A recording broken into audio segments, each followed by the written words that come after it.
अथ मंत्रपाठः।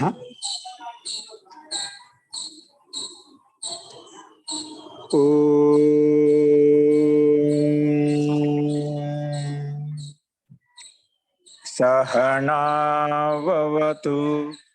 सहनौ भुनक्तु सह वीर्यं करवावहै तेजस्विनावधीतमस्तु मा विद्विषावहै। ओम शांति शांति शांति।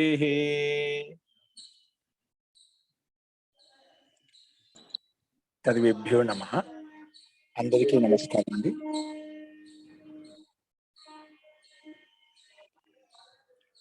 नमस्ते महोदय। మనము మూడవ అధ్యాయం చెప్పుకుంటున్నాము. మూడవ అధ్యాయంలో కూడా నిన్న 58 సూత్రాల వరకు మనం చూస్తున్నాము. అందులో నిన్న మనం ఏం చెప్పుకున్నామంటే ఈ ప్రకృతి యొక్క సృష్టి అనే సృష్టి యొక్క పరిణామం ఎందుకోసం అంటే అది ఆత్మ పర ప్రయోజనం, అంటే ఆత్మ ప్రయోజనం కొరకు ఈ సృష్టి యొక్క నిర్మాణం జరుగుతుంది. అంతకంటే ముందు ఈశ్వర ఈదృశ ఈశ్వర సిద్ధి సిద్ధ, ఈశ్వరుడు సర్వజ్ఞుడు, సర్వకర్త, సర్వహర్త, సంహర్త కాబట్టి ఈ సృష్టికి నిర్మాణం కూడా ఆ ఈశ్వరుడే ముఖ్య కర్త, ధర్త, సంహర్త.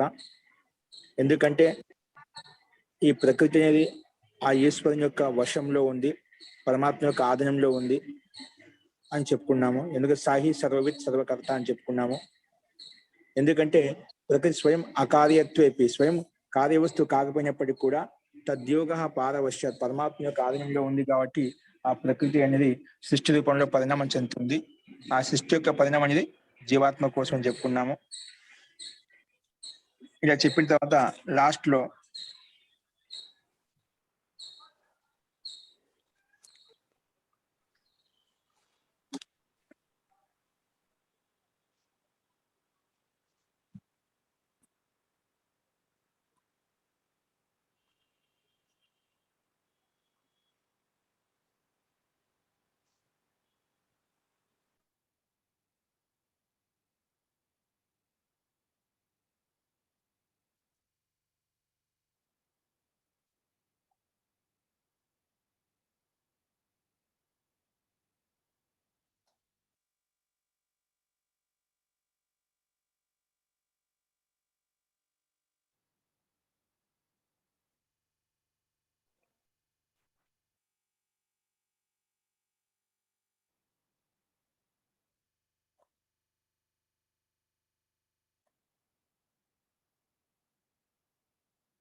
క్షమతామండి. ఫస్ట్ తో ఈ ప్రధాన సృష్టి అనేది పదార్థమైన జీవాత్మ కోసం సృష్టించబడింది. కానీ ప్రకృతి స్వయం భోక్త కాదు, అభోక్త. ఏ రకంగా అంటే ఉష్ట్ర కుంకుమ మహానవత్, ఉష్ట్ర కుంకుమ వహనవత్. ఏ విధంగా ఉష్ట్రం అంటే ఒంటె ఏ విధంగా కేసరి పుష్పాన్ని మోస్తూడది స్వయం స్వార్థం కోసం, అది భోక్త భోగరూపాన్ని అనుభవించడం కోసం అది పనిచేయడం లేదు, కానీ మోస్తుంది. అలాగే ఈ ప్రధాన సృష్టి కూడా జీవాత్మకు ముక్తిని అపవర్గాన్ని కలిగించడం కోసము ఇది సృష్టి రూపంలో పరిణామం చెందుతుంది అని చెప్పి నిన్న మనం భిన్న రకాలుగా ప్రస్తావించుకున్నాము. అదే విషయంలోనే ఇక్కడ ఇదే విషయాన్ని ఇంకో రకంగా ప్రస్తావిస్తున్నారు. అదేందో మనం చూద్దామండి. తో నిన్న చెప్పిన పాఠంలో ఎవరికైనా ఏమైనా సందేహాలు ఉంటే అడగండి.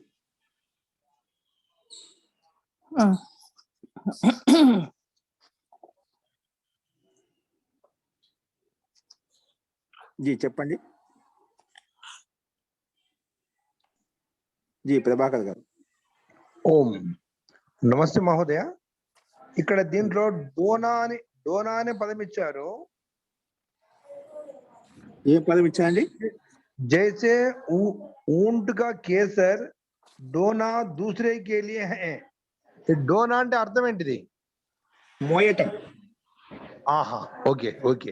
అదే మోయట. అదే వాహనముల వస్తువులు మోస్తున్నట్టుగా అది కేసరిని మోస్తుంది అనమాట. అది కూడా మోస్తుంది, కానీ అది అదేనా భోగం అనుభవించడం కోసం. ఇప్పుడు ఏదైనా దాని మీద గడ్డి మోసుకొచ్చి సరే అది భోగం చేస్తుంది అనిపిస్తుంది అనుకుంటామంట. కానీ అది అలా స్వార్థం కోసం లేకుండా ఇది చేస్తుందన్నమాట. ఇతరుల కొరకు మోస్తుంది అనమాట. ఇతరుల కోసం వస్తుంది. ఓకే, ధన్యవాదాలు ఆచార్య.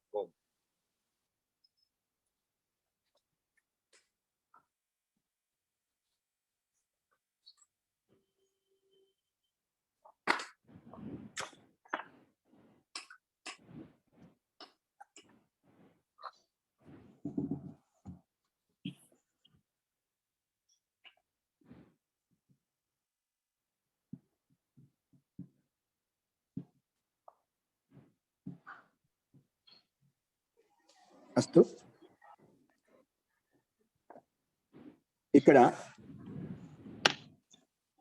అదే వాహనవత్ అంటే ఏ విధంగా మోస్తుందో అలాగా ఈ ప్రకృతి కూడా అలాగే మోస్తుంది అని చెప్పి ఇక్కడ చెప్పబడిందండి.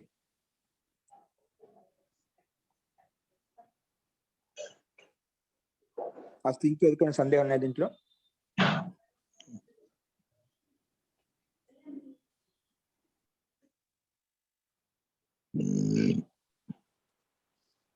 నమస్తే గురుగారు.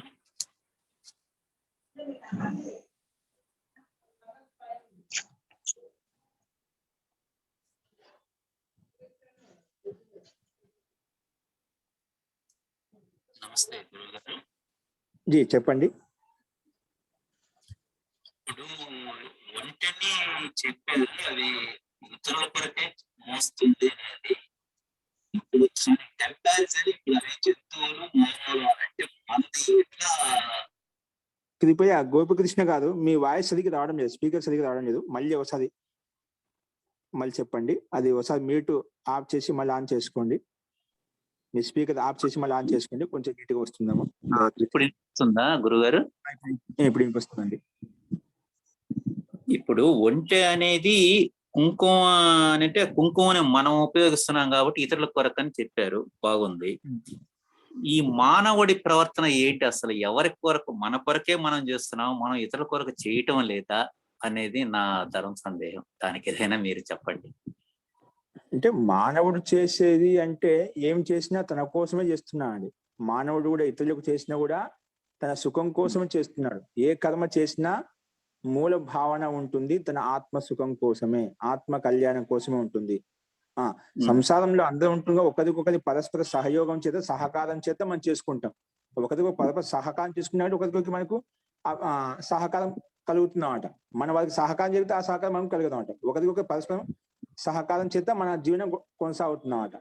కానీ మొత్తానికి ఎవరు ఏం చేసినా ఆత్మ కళ్యాణం కోసమే జీవాత్మ కర్మ చేస్తుందన్నమాట. కానీ జడ ప్రకృతి ఏదైతే ఉందో అది అచేతన వస్తువు అన్నమాట. ఆ ప్రకృతిలో ఉండే పదార్థాలు మాత్రము అవి తన కోసం చేయడం లేదు, అది జీవాత్మ కళ్యాణం కోసమే చేస్తున్నాయి. అంటే నిమిత్త మాత్రంగా ఉన్నాయి. నేను ఒక శ్లోకం చెప్తున్నాను. పరోపకారం కోసమే ఈ చెట్లు పువ్వులు పండ్లను ఇస్తున్నాయి, నదులు కూడా ప్రవహిస్తున్నాయి.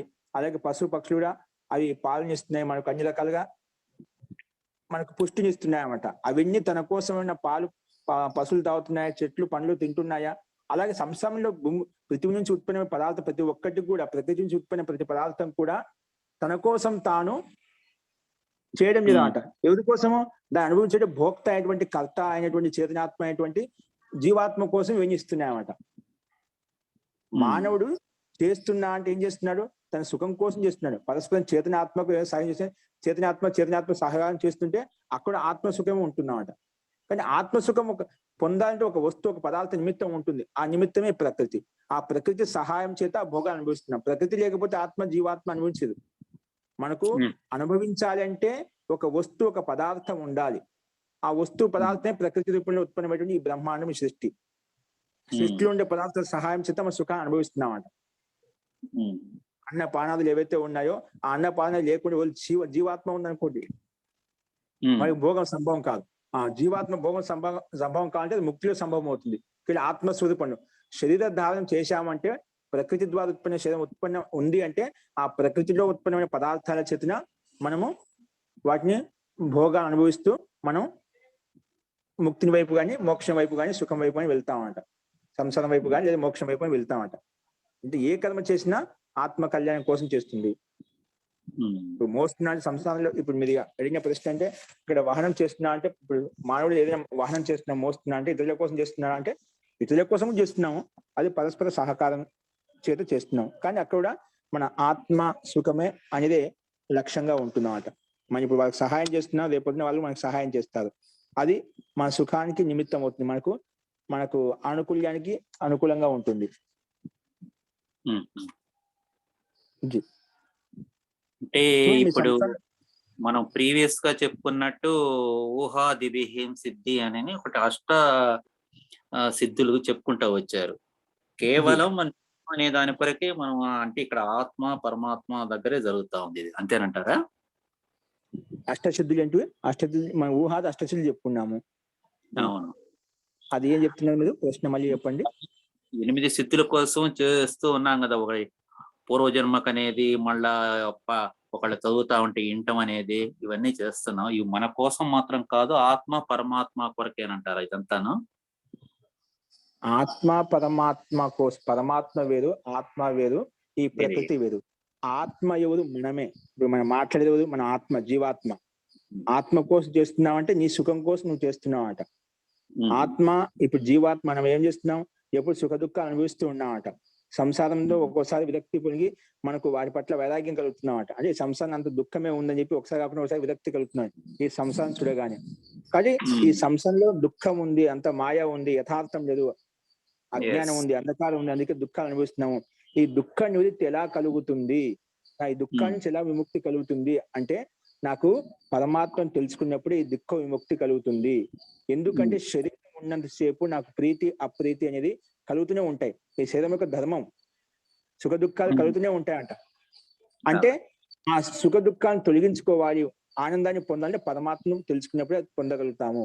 దానికోసమే ఇదంతా ప్రయత్నం చేస్తున్నామంట. ఎందుకంటే సుఖ దుఃఖాలు ఎందుకంటే మానవుడికి ఖచ్చితంగా అనివార్యం. జన్మ అంటే దుఃఖం. పోయిన జన్మలో మనం చేసిన పాప పుణ్య రూప కర్మలను బట్టి మనకి జన్మ పరమాత్మ ఇచ్చాడనమాట. ఒక్కొక్కరికి ఒక శరీరం ఇచ్చాడనమాట. ఈ మానవ శరీరంలో కూడా మనుషుల్లో కూడా చాలా రకరకాల పిరబేదాలు ఉన్నాయి. దాన్ని నిర్ధనం అని చెప్పి, వికలాంగులు అని చెప్పి, గుడ్డి వాళ్ళు, కుంటి వాళ్ళు అని చెప్పి, దాంట్లో కూడా మధ్యమ కుటుంబం వాళ్ళు, ఉత్తమ కుటుంబం వాళ్ళు, ఇంకా బుద్ధిమంతులు, వివేకవంతులు, దాంట్లో అనేక కేటగిరీలు చూస్తున్నామట. అలాగే ఇంకా ఎక్కువ పాపం కర్మలు చేసిన వాటికి పశువు పక్షులు, క్రిమి కీటకాలు, అక్కడ జీవ జంతువులు చూస్తున్నామట. ఇవన్నీ చేసిన పాప కర్మాల యొక్క ఫలరూపమే అదే అనమాట. కానీ ఇదంతా సంసారంలో మనం చేసిన కర్మలు ఎలా ఉన్నాయో ఆ కర్మను బట్టి సృష్టి నిర్మాణం జరిగింది. ఓకేనా? ఆ సృష్టిలో కూడా ఒక్కొక్కరు ఒక రకమైన బుద్ధి ఉందన్నమాట. ఆ ఒక రకమైన బుద్ధిలో అష్టసిద్ధులు ఒక విషయం చెప్పాము. అష్టసిద్ధులు అంటే ఏమిటంటే అష్టసిద్ధుల ద్వారా పొందడం కోసం మనం సిద్ధి అంటే మనము ఇప్పుడు యథార్థ పుస్తకాన్ని చదువుతున్నాం, ఆధ్యాత్మిక గ్రంథాన్ని చదువుతున్నాము. కొంతమంది పోయిన సంస్కారం ఉంటుంది.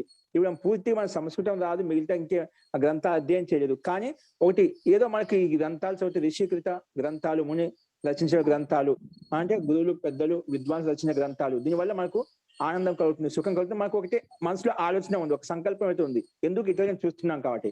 అది ఎలా తెలుసుకోవాలి అదే మనకి శాస్త్రాలు బోధిస్తున్నాయి. అందులో ఒక భాగమే అష్టసిద్ధులు అన్నమాట. అవి కొంతమందికి విద్యా అధ్యయనం ఈ జన్మలో చేయకపోయినప్పుడు కూడా కొంతమందికి విని ఇప్పుడు ఉపదేశం వింటున్నాం గురువుల ద్వారా, ఏదో ఒక వాక్యం మనసు ప్రభావితం చేస్తున్నమాట, దాని ప్రకారంగా ఫాలో అవుతుంటామట. ఆ రకంగా వివేకం ఉత్పన్నం అవుతుంది, జ్ఞానం ఉత్పన్నం అవుతుంది. ఇంకొకరికి ఏమో ఎటువంటి గురువు లేదు, కానీ స్వయంగా పురుషార్థం చేస్తున్నాడు, అధ్యయనం చేస్తున్నాడు, చదువుకుంటున్నాడు, గ్రంథాలు ఉన్నాయి, స్వయం అధ్యయనం చేసి జ్ఞానం పొందగలుగుతున్నాడు.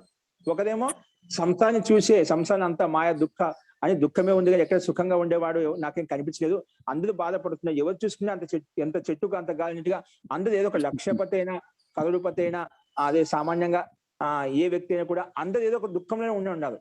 మనిషి ఎవరికి సుఖంగా సంతోషంగా ఎక్కడ కనిపించడం లేదు. అంటే సంసారం అంతా దుఃఖమయంగా ఉంది కాబట్టి ఆ దుఃఖం లేటువంటి స్థితి అయితే ఉందో ఆ ఆనందాన్ని పొందాలి అని చెప్పి జీవాత్మ ఆలోచిస్తుంది. కాబట్టి ఆ దానికోసం ప్రయత్నం చేయాలని చెప్పి ఆ ఊహ ద్వారా అతనికి వైరాగ్యం కలిగింది. వైరాగ్యం కలిగి ఆ ఊహ ద్వారా అతనికి ఇదంతా సంసారంలో ఉన్నంతసేపు మనకి దుఃఖాలు కష్టాలు తక్కువ కానీ ఈ సంసారాన్ని తొలగించుకోవాలి అంటే ఎక్కడైతే సుఖం ఉంటుందో ఆనందం ఉంటుందో అక్కడ దానికోసం ప్రయత్నం చేయాలి. ఆనందం ఎక్కడ ఉంటుందంటే అది పరమాత్మను తెలుసుకున్నప్పుడే ఉంటుంది, పరమాత్మ సాన్నిధ్యంతో కలుగుతుంది అని చెప్పి ఈ శుద్ధుల మాధ్యంతో మాకు ఒక అనుభూతి, ఒక జ్ఞానం, యథార్థం తెలుస్తుంది. శుద్ధుల వారు ఈ సంసారాన్ని చూసి ఈ విద్య ద్వారా, అధ్యయనం ద్వారా, గురుల సత్సాంగత్యం ద్వారా, సాన్నిధ్యం ద్వారా మనలో ఒక వైరాగ్యం కలుగుతుంది, యథార్థమైన జ్ఞానం తెలుస్తుంది. సంసారం ఒక మాయ, సంసారంలో ఉంటే మనకు దుఃఖాలు తప్పవు. వీటిని ఎలా తొలగించుకోవాలి అంటే అది ఈశ్వరుని సాన్నిధ్యం చేత, పరమాత్మ యొక్క సాన్నిధ్యం చేత, గురువుల సాన్నిధ్యం చేత సాధ్యం అవుతుంది అని చెప్పి ఇక్కడ ఈ సిద్ధుల విషయంలో చెప్పారండి. అలాగే, ధన్యవాదాలు గురువు గారు. అస్తు. ఇవి మనకు వివేకాన్ని కలిగజేస్తాయి. ఎలా ఉండాలి, ఏ విధంగా ఉండాలి, మానవుని జీవనం యొక్క కర్తవ్యం ఏంటి, అకర్తవ్యం ఏంటి, ఇంతవరకు ఏం చేశాను, ఏం చేయాలి, ఏం చేయకూడదు. మనకు మళ్ళీ అడుగడుగునా మనలో ఎక్కడొక్కడ అజ్ఞానం, అంధకారం మనలో ఎక్కడో కనిపిస్తుంటాం. అదే సుఖ దుఃఖాలు మనకు కనిపిస్తున్నాయి, అందరూ ఒకే స్థితిలో లేదు. కాబట్టి ఈ సంసారం చూసిన ఒకసారి కాకుండా ఒకసారి మనలో ఏంటబ్బా ఈ జీవితం అనేది మన మీద విరక్తి కలుగుతుంది, విసుగు వస్తుందన్నమాట. ఏదో అంటారు కదా, సంసారాన్ని సముద్రాన్ని ఈదొచ్చుగా సంసారాన్ని ఎదిలేమని చెప్పి అంటుంటారు అన్నమాట. ఇది చాలా దీర్ఘకాలంగా ఆ అనుబంధం ఉంటుంది, జీవించి ఉన్నంత కాలము ఈ సంసార బంధం ఉంటుందన్నమాట. కాబట్టి ఈ మోహం ఉంటుంది, పుట్ట పౌర్తులు ఉంటారు, వీళ్ళంతా స్థితి ఉంటుందన్నమాట. ఇక్కడ ఉన్నంతసేపు మనకు జన్మ అంటే దుఃఖం, మనం చేసిన కర్మలకు జన్మ కలిగిందని చెప్పి ఆ మంచి పనులు చేసింటే వారి సుఖాన్ని అనుభవించడం కోసము, లేదా పాపకర్మలు చేసింటే వారి దుఃఖాన్ని కూడా అనుభవించడం కోసం ఈ జన్మ కలిగిందన్నమాట. దుఃఖాలు అంటే మనమే అనుభవించాలి, అది తొలగించుకుంటాము. తర్వాత కొన్ని పుణ్యకర్మలు చేసి ఆ దుఃఖ ప్రభావం తగ్గించుకోవడం కోసము ఇవన్నీ మనకు జన్మ కలిగింది. ఇలా కర్మలు తొలగించుకుంటూ ఉత్తమ కర్మలు చేసుకుంటూ మనము లేశరహితమైనటువంటి కొంచెం కూడా దుఃఖం లేనటువంటి పరమాత్మ యొక్క సాన్నిధ్యం చేత మనం సుఖాన్ని పొందడం కోసమే, ముక్తిని పొందడం కోసమే మనం ఈ ప్రయత్నం చేస్తున్నాము. అంటే ఎక్కడైతే సుఖం ఉంటుందో, ఎక్కడ దుఃఖం ఉంటుందో అటువంటి స్థితి ఎక్కడ ఉంటుందంటే ముక్తిలో ఉంటుంది, మోక్షంలో ఉంటుంది. దానికోసం ప్రయత్నం చేయి అని మనకు శాస్త్రం చెప్తుందన్నమాట. ఎప్పుడైతే ప్రారంభంలో ఈ సృష్టి నిర్మాణం జరిగిందో, ప్రారంభమైందో, అప్పుడే పరమాత్మ ఒక మెటీరియల్ ఇచ్చాయి, వేదిక మెటీరియల్ ఇచ్చేసి ఇలా ఉండాలి, ఏ విధంగా ఉండాలి, ఏం చేస్తే మీకు సుఖం వస్తుంది, ఏం చేస్తే మీకు ఆనందం వస్తుంది, ఏం చేస్తే సంసారం దుఃఖం వస్తుంది, ఎలా ఉండాలి, ఏ విధంగా ఉండాలి, ఒక విధి విధానం అంతా చెప్పామన్నమాట. కాబట్టి దాంట్లో ఏం లేదు, అన్ని ఈ సృష్టి యొక్క రహస్యం అంతా కూడా ఈ దృశ్య జగత్ అంతా కనిపించేంత మీకు భోగాలను అనుభవించడం కోసము, ముక్తి కోసమే సృష్టి నిర్మాణం జరిగింది. కాబట్టి ముక్తి కోసము కావాలంటే మీరు ఈ రకంగా ప్రయత్నం చేయాలని చెప్పి మనకు శాస్త్రాలు బోధిస్తున్నాయండి. అస్తు.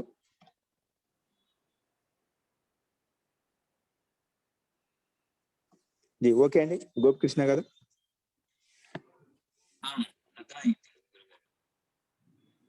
ఓకే అండి, అయితే ఇంకెవరికైనా సందేహం చెప్పండి. ఏంటో ప్రకృతం అనుసరామ.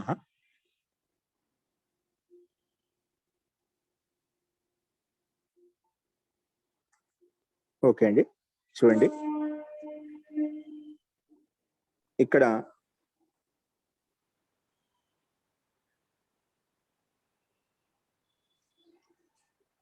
మళ్ళీ ఒక ప్రశ్న, పూర్వపక్షి అంటే ప్రశ్నకర్త ఏమంటున్నా అంటే, నిన్న ఈ ప్రకృతి అనేది సృష్టి యొక్క నిర్మాణంలో సృష్టి రూపంలో పరిణామం చెందింది కదా, అది ఏ ప్రయోజనం కొరకు అంటే పర ప్రయోజనం కొరకు, అంటే ఆత్మ కోసమే ఈ సృష్టి యొక్క నిర్మాణం కనిపిస్తుంది, బ్రహ్మాండం కనిపిస్తుంది చెప్పాం. కానీ ఈ ప్రకృతి జడ వస్తువు కదా, జడ వస్తువు అనేది చైతన్య వస్తువు జీవాత్మకు ఏ విధంగా కళ్యాణం చేకూరుస్తుంది, ఏ విధంగా ప్రయోజనాన్ని చేకూరుస్తుంది అనే పూర్వపక్ష యొక్క ప్రశ్న. ఇక్కడ చూడండి 59వ సూత్రానికి భూమిక. భవతు ప్రధానస్య సృష్టి పరార్థ. సరే, నువ్వు ముందు చెప్పే సూత్రంలో ఈ సృష్టి అనేది ప్రధాన ప్రకృతి అనేది, ఈ ప్రధాన ప్రకృతి యొక్క సృష్టి అనేది పరార్థ అంటే అన్య ఆత్మ కోసమే, జీవాత్మ కోసమే. ఎందుకు? తస్య అభోక్తృత్వత్వాది. ఎందుకంటే స్వయం ప్రధాన ప్రకృతి అనేది అది స్వయం భోక్త కాదు, అది అనుభవించదన్నమాట, జడ వస్తువు, దాని చైతన్యం లేదు. ఎందుకు ఇది పదార్థ అంటే జీవాత్మ కోసమే, ఎందుకంటే స్వయం అది భోక్త, కానీ ప్రకృతి భోక్త కాదు కాబట్టి అభోక్తృత్వాత్. పరంతు తద్ అచేతనం సత్, ఈ ప్రకృతి అనేది, జడ ప్రకృతి అనేది అచేతనం సత్, చేత సత్తా కాదు, చైతన్యం లేదు. తద్ అచేతనం సత్ కథం పరస్యార్థం సాధయతి ఇది ఆకాంక్షయం ఉచ్యతే. ఇప్పుడు జడ ప్రకృతి, జడ వస్తువు అంటున్నావు, జడ పదార్థము, అది చేతన వస్తువు పదార్థమైనటువంటి చేతన తత్వంతో యుక్తమైనటువంటి పురుషుడికి ఏ విధంగా అది ప్రయోజనం చేకూరుస్తుంది, ఏ విధంగా ముక్తినిస్తుంది అని చెప్పి ప్రశ్నకర్తక అనుమానం, సందేహం అనమాట. ఈ విధంగా ప్రస్తావించినప్పుడు ఇది ఆకాంక్షయం వచ్చేది. ఈ జిజ్ఞాసకి సమాధానం ఇక్కడ సిద్ధాంతి చెప్తున్నాడు. ఏ రకంగా అంటే అచేతనత్వేపి క్షీరవత్ చేష్టితం ప్రధానస్య. నువ్వు ఇది చైతన్యం లేదు కదా, జడ వస్తువు కదా, అది జీవాత్మకు, చేతన జీవాత్మకు ఏ విధంగా అది ప్రయోజనం చేకూరుస్తుంది అంటే దానికి సమాధానం చెప్పారు. అచేతనత్వేపి, అది చైతన్యం లేకపోయినప్పటికీ కూడా, చైతన్యత్వం లేకపోయినప్పటికీ కూడా క్షీరవత్, క్షీరవత్ అంటే పాలకు సమానంగా చేష్ట చేస్తుంది. అంటే క్షీరవత్ చేష్టితం ప్రధానస్య. క్షీరవత్ అంటే పాలు ఒక అంటే ఒక పశువు ఏదైతే పాలనిస్తుందో తన దూడకి, అది ఎందుకు ఆ పాలనే జడ వస్తువు, జడ పదార్థం, జడ ద్రవ్యం అట. కానీ ఆ దూడ కోసం ఏ విధంగా స్రవిస్తుందో, అచేతనమైనప్పటికీ కూడా ఏ విధంగా తన దూడ కోసం ఏ విధంగా పాలనిస్తుందో, అలాగే ఈ ప్రధాన ప్రకృతి కూడా దానికి భోక్త అయ్యేటువంటి ఆ జీవాత్మ కోసము అది పనిచేస్తుంది. జడ వస్తువు అయినప్పటికీ కూడా దానికి భోగంని అనుభవించేటువంటి జీవాత్మ ఏదైతుందో ఆ జీవాత్మ కోసము పర ప్రయోజనం చేకూరుస్తుంది, దాని యొక్క కళ్యాణం చేకూరుస్తుంది అని చెప్పి ఇక్కడ క్షీరవత్ చేష్టితం. పాలు ఏ విధంగా స్రవిస్తాయో తన దూడ కోసము, అంటే ఆవు కావచ్చు, పశువులు కావచ్చు, ఏవైనా కానీ తన దూడల కోసము ఏ విధంగా పాలు స్రవిస్తూ ఉంటారు. ఆ పాలు అనేది జడ పదార్థము అయినా ఆ దూడ కోసము అవి అచేతనత్వం అయినప్పటికీ కూడా ఏ విధంగా పాలను ఇస్తున్నాయో, అవి స్రవిస్తున్నాయో, అలాగే ఈ ప్రధాన ప్రకృతి కూడా జీవాత్మకు కళ్యాణం చేకూరుస్తుంది, అంటే ముక్తిని చేకూరుస్తుంది అని దీని యొక్క అభిప్రాయం. చూడండి, అచేతనత్వేపి క్షీరవత్ అంటే పాలకు సమానంగా చేష్ట చేస్తుంది. ఏది? ప్రధానస్య అంటే ప్రకృతికి కూడా అలాగే చేష్ట అనేది కలుగుతుంది, అంటే జీవాత్మ కోసమే ఇది సిద్ధిని కలగజేస్తుంది, అంటే ప్రయోజనాన్ని చేకూరుస్తుంది ఈ ప్రధాన ప్రకృతి అని చెప్పి ఇక్కడ చెప్పబడింది. చూడండి భాష్యం. ప్రధానస్య అచేతనత్వే సత్యపి, ఈ ప్రధాన ప్రకృతి అచేతనత్వే సత్యపి, అచేతనం అయినప్పటికీ కూడా క్షీరవత్ అంటే పాలకు సమానంగా, అది యథా క్షీరస్య అచేతనస్య అపి, ఆ పాలంటే అచేతన, దాంట్లో పాలన చైతన్యం లేదు, దాంట్లో చైతన్య శక్తి లేదన్నమాట. దాంట్లో ఏ విధంగా జీవాత్మ శక్తి ఉండేలాగా అది జడ ద్రవ్యం అన్నమాట. క్షీరస్య అచేతనస్య అపి గవి అంటే ఆవులో, గో ఆదినం ప్రణయనం వత్సార్థం భవతి. గవి అంటే ఆవులో గో ఆదినమైనటువంటి, అంటే ఆవుకు ఆదినంలో ఉన్నటువంటి వత్స దూడ ఏదైతే ఉందో, ప్రణయనం అంటే ప్రణయం అంటే పాలను ఇస్తున్నామట, పాలను స్రవింపజేస్తున్నామట. అది తనలోంచి ఆ పాలను స్రవిస్తుంది. ఆ జడ వస్తువు, జడ పదార్థం అయినప్పుడు ఏ విధంగా స్రవిస్తుందో, వత్సార్థం భవతి, అది వత్స కోసం అంటే దూడ కోసం ఏ విధంగా స్రవిస్తుందో, తథైవ అలాగే ప్రధానస్య అపి, ప్రధానస్య అంటే ప్రధాన ప్రకృతి కూడా, జడ ప్రకృతి కూడా బ్రహ్మ అంటే బ్రహ్మలో, అంటే బ్రహ్మాధీనం అంటే బ్రహ్మ యొక్క ఆధీనంలో ఉంటూ ప్రణయనం అంటే మహాతత్వాది రూపేణ పరార్థం అంటే జీవాత్మార్థం. ఈ విధంగా ఈ జడ ప్రకృతి కూడా ఆ పరమాత్మ యొక్క ఆధీనంలో ఉంటూ ముందుకు చెప్పుకున్నామట. పారవస్యాత్ అకార్యత్వపి తద్యోగ పారవస్యాత్ అని చెప్పి, అది ఆచర్య ప్రకృతి అయినప్పటికీ కూడా పరమాత్మ యొక్క ఆధీనం చేత అది సృష్టి రూపంలో పరిణామం చెందుతుంది. ఇక్కడ కూడా ప్రధానస్య అపి అంటే జడ ప్రకృతికి కూడా బ్రహ్మాధీనం, బ్రహ్మ యొక్క ఆధీనంలో ఉంటూ ప్రణయనం అంటే ప్రణయం చెందుతుంది, అంటే సృష్టి రూపంలో విభక్తం అవుతుంది, సృష్టి రూపంలో పరిణామం చెందుతుంది. ఎందుకోసం? పరార్థం అంటే జీవాత్మార్థం, అంటే జీవాత్మ కోసమే. ఈ విధంగా అయితే గో ఆధీనంలో ఉన్నటువంటి పాలు, అవి గో ఆధీనంలో గోవు స్రవించాలనుకున్న ఆ పశువు అది పాలు స్రవిస్తాయన్నమాట. అది ఎందుకో స్రవిస్తుంది? ఆవు ఎందుకో స్రవిస్తుంది? జీవాత్మకు, అది దూడ కోసం. అక్కడ జీవాత్మ. ఇక్కడ మనం అలా పోల్చుకోవాలంటే ఇక్కడ ఈ జడ పదార్థమైన పాలు ఏవైతే ఉన్నాయో ఆ పాలు జడ పదార్థము, ఆ జడ పదార్థం ఎలా స్రవిస్తుంది? గోవు సహాయం చేత, పశువు సహాయం చేత, దాంట్లో చైతన్యం ఉంది కదా పశువులో, ఆ చైతన్య సహాయం చేత సంకల్ప మాత్రం చేత అది స్రవిస్తుంది, జడ పదార్థం స్రవిస్తుంది. ఎందుకో స్రవిస్తుంది? అన్య ప్రాణి కోసం, అన్య జీవాత్మ అంటే దూడ కోసం, వత్స కోసము. అలాగే బ్రహ్మ ఆధీనంలో ఈ ప్రకృతి ఉంటూ బ్రహ్మ దీని అభివ్యక్తం చేసి ప్రకృతిని వ్యక్త రూపంలో అభివ్యక్తం చేశామన్నమాట. అది బ్రహ్మాండంలో ఉన్న ప్రకృతి ఎందుకోసం అది సృష్టి రూపంలో విపరిణామం చెందిందంటే జీవాత్మార్థ కోసం, జీవాత్మ కోసము, జీవాత్మ కళ్యాణం కోసం, అంటే ముక్తి అపవర్గం కోసమే అని చెప్పి ఇక్కడ మనకు ఈ దృష్టాంతం ద్వారా తెలుస్తుందండి. ఓకేనా? సో ఏ విధంగా ఆవు తన వత్స కోసం, దృఢం కోసం ఏ విధంగా పాలను, జడ పదార్థమైన పాలు ఏ విధంగా దృఢ కోసం అవి స్రవిస్తున్నాయో, అలాగే ఈ పరమాత్మాదిలో ఉంటుంది ఈ ప్రకృతి కూడా జీవాత్మ కోసము ఇది సృష్టి రూపంలో పరిణామం చెందుతుంది. కాబట్టి నువ్వు అడిగిన ప్రశ్న ప్రకారంగా ప్రధాన సృష్టి అనేది జడ పదార్థం కదా, జీవాత్మ కోసం ఏ విధంగా ఉపయోగాన్ని, ఏ విధంగా ప్రయోజనాన్ని చేకూరుస్తుందంటే ఈ రకంగా చేకూరుస్తుంది. ఈ విధంగా ఒక ఆవు తన దృఢ కోసము జడ పదార్థమైన పాలన ఏ విధంగా స్రవిస్తుందో, అలాగే ఇక్కడ ప్రధాన ప్రకృతి కూడా పరమాత్మ ఆధీనంలో ఉంటూ సృష్టి రూపంలో పరిణామం చెందుతుంది, దాంట్లో సందేహం లేదు అని చెప్పి ఇక్కడ ఈ సూత్రం చెప్పబడిందండి. అస్తు. ఇలా చెప్పిన తర్వాత ఇదే విషయంలో ఇంకో దృష్టాంతం చెప్తున్నాడు. అత్రైవ అన్యో దృష్టాంతో దీయతే. ఇదే విషయాన్ని, పైన చెప్పిన విషయాన్ని పుష్టి కోసం ఇంకొక హేతు ప్రస్తావిస్తున్నాడు. చూడండి, కర్మవత్ కృష్టేహే వా కాలాదేహే. ఇంకో దృష్టాంతం చెప్తే అదే విషయాన్ని స్పష్టత కోసం, జడ పదార్థం ఏ విధంగా జీవాత్మకు కళ్యాణం చేకూరుస్తుంది, ప్రయోజనాన్ని చేకూరుస్తుంది అంటే ఇక్కడ ఇంకొక దృష్టాంతం పుష్టి కోసం చెప్తున్నమాట. అత్ర ఏవ అన్యో దృష్టాంతో దీయతే. వేరే దృష్టాంతం చెప్పబడుతుంది. ఏంటి? కర్మవత్ కృష్టేహే. కృష్టేహే అంటే కృషి కర్మ, అంటే పొలం చేసే వాళ్ళు ఉంటారా, అది కృషి కర్మ. కర్మవత్ కృష్టేహే వా కాలాదేహే. ఇక్కడ పాఠభేదం ఉందిగా, దృష్టేహే అని చెప్పి కొంచెం పాఠభేదం ఉంది, క్వశ్చన్ మార్క్ పెట్టారు, అది మనకు పని లేదు.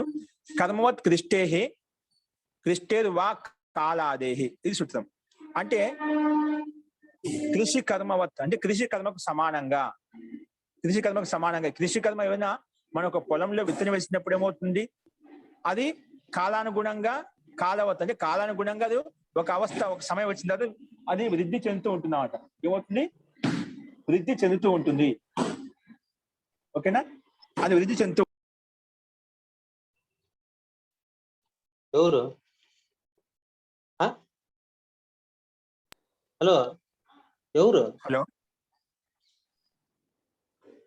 సో కృషి కర్మకు సమానంగా కాలాదేహి, కాలానుగుణంగా అది ఏ విధంగా పొలంలో వేసిన విత్తనం మొలకెత్తుతూ ఉంటుందో, కాలానుగుణంగా వృద్ధి చెందుతూ ఉంటుందో, అలాగే ఇక్కడ కూడా ఈ ప్రధాన ప్రకృతి యొక్క సృష్టి నిర్మాణం అది పరమాత్మ ఆధీనంలో ఉంటూ అది వృద్ధి చెందుతూ ఉంటుంది. నిరంతరం గతిశీలంగా ఉంటుంది, అంటే గమ్యమానంగా ఉంటుంది, నిరంతరంగా పరిణామం చెందుతూ ఉంటుంది. మన సృష్టి ప్రారంభించి నిరంతరంగా పరిణామం చెందుతూ ఉందా లేదా?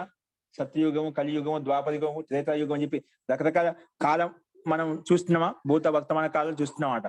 అలాగే ఈ సృష్టి కూడా అలాగే అని చెప్పి చెప్తున్నామట. చూడండి భాష్యము, కర్మవత్ కృష్టేహి వా కాలాదేహి అంటే దీని భాష్యంలో పైన చెప్పిన దృష్టాంతానికి ఇంకో రకంగా పుష్టి కూడా చెప్పాడు. అథవా లేదంటే కృష్టేహి కర్మవత్ అంటే, కృష్టేహి కర్మవత్ అంటే దాన్ని ఓపెన్ చేసి చెప్పాడు. కృషేహి కర్మవత్ అంటే కృషి కర్మకు సమానంగా, అంటే పొలంలో చేసిన కర్మ, పొలంలో ఏ విధంగా పని చేస్తామో ఆ కర్మకు సమానంగా కృషేహి కర్మవత్, దాన్నే కృషి కర్మవత్. దాన్ని ఇంకో రకం చెప్పాడు. కృషి కర్మ అంటే కృషి కర్మకు సమానంగా, అంటే కృషి కర్మకు అంటే కృషి పనికి సమానంగా, ఏ విధంగా పొలంలో పని చేస్తాం ఆ పనికి సమానంగా. ఎలాగంటే తద్యథ కృషి కర్మని. ఇప్పుడు కృషి కర్మ అంటే కృషి కర్మకు సమానంగా, అంటే కృషి కర్మని అంటే కృషి కర్మలో, కృషి కర్మని అంటే కృషి కర్మలో అంటే పొలం పనిలో ఏ విధంగా అయితే మనకు వేసిన విత్తనము ఏ విధంగా అది వృద్ధి చెందుతూ ఉంటుందో అలాగే ఇక్కడ కూడా మనం చూసుకోవాలి అని చెప్పి. ఇక్కడ కృషి కర్మని, కృషి కర్మల్లో అక్కడ సూత్రమే ఉంది, కృషి కర్మవత్ అని చెప్పుకున్నాం. ఆ కృషి సమానంగా అంటే ఏదాంతో సమానంగా, పొలం పనిలో అంటే కృషి కర్మలో అని చెప్పడం కోసం ఇక్కడ ఎలా వచ్చింది కృషి కర్మని అని చెప్పే విషయాన్ని వ్యాకరణ దృష్ట్యా తత్ర తస్యేవ, ఇక్కడ సప్తమి షష్ఠ్యర్థంలో సప్తమ్యాం వత్ ప్రత్యయం వచ్చింది. అంటే కర్మని అని చెప్పడం కోసం, కర్మలో అంటే పొలం పనిలో అంటే కృషి కర్మలో అని చెప్పడం కోసము ఇక్కడ వత్ ప్రత్యయం వచ్చింది. వత్తే కృషి కర్మని సప్తమి యొక్క అర్థాన్ని బోధిస్తుంది అని చెప్పడం కోసం ఇక్కడ అష్టాధ్యాయ యొక్క సూత్రం ఇచ్చారు. అది కేవలము శబ్దాన్ని అర్థం చేసుకోవడం కోసం ఇచ్చారు. సో సరే, ఇది కృషి కర్మని అంటే కృషి కర్మలో, వత్ అని చెప్పిన సమానంగా, ఏదానికి సమానంగా అంటే కృషి కర్మకు సమానంగా అని చెప్పడానికి కృషి కర్మలో అంటే పొలం పనిలో ఏ విధంగా అయితే మనం చూస్తాం అలాగే ఇక్కడ కూడా గమనించాలి.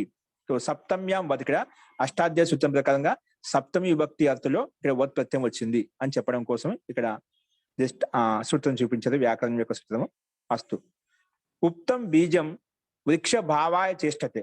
ఏదైతే ఉప్తం బీజం అంటే ఉప్తం అంటే నాటబడింది, పొలంలో విత్తనం నాటబడింది, బీజం అంటే విత్తనము, ఉప్తం నాటబడింది. ఎందుకు?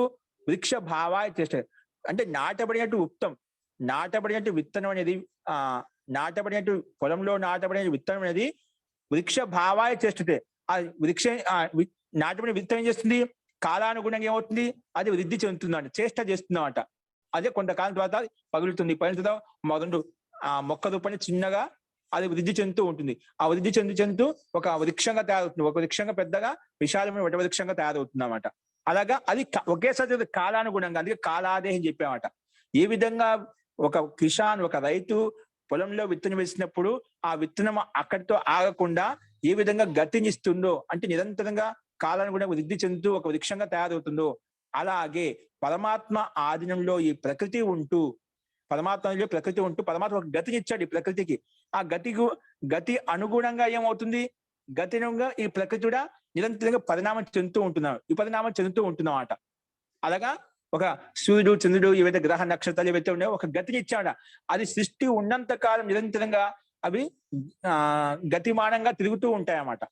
అలాగే ఇక్కడ కూడా ఏ విధంగా అయితే పొలంలో నాటబడిన విత్తనమో అది కాలానుగుణంగా ఏ విధంగా లోపల ప్రక్రియ జరుగుతూ అది వృక్షంగా మారిపోయి పెద్దగా వటవృక్షంగా తయారవుతుందో, అలాగే ఈ సృష్టికి ఒక గతినిచ్చాడు పరమాత్మ.